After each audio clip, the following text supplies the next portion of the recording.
Nag-alas Spider-Man na akyat bahay sa San Juan City, bumagsak sa lambat ng mga otoridad sa Antipolo City. Narito muli si Alan Ibanez. Nag-alas Spider-Man ang lalaki na ito na nakuna ng CCTV camera habang pinapasok ang isang bahay sa Green Hills sa San Juan City sa kasagsagan ng habagat noong nakaraang linggo. Inakyat ang mataas na bakod sa likurang bahagi ng target na bahay at nang matawid na nito ang harang, dito na nagmasid at humanap ng butas papasok ang sospek. CCTV footage na nakita natin during investigations, yung suspect umakyat sa mataas na bakod yun, sa likod lang, sa likod ng bahay ng mga victim complainant natin. Sinira niya yung bintana kaya siya nakapasok.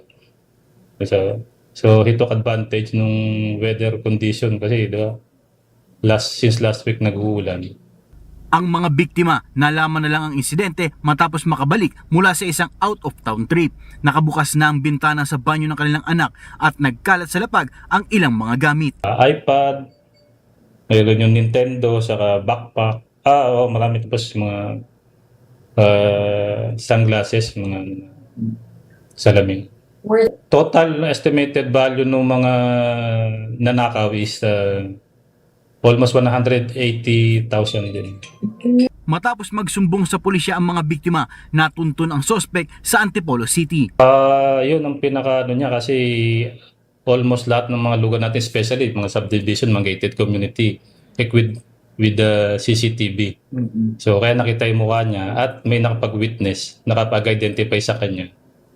Kaya natin natuntun tong suspect natin. Kaya malaking bagay yung CCTV na nung mga naka-install dun sa mga kabahayan.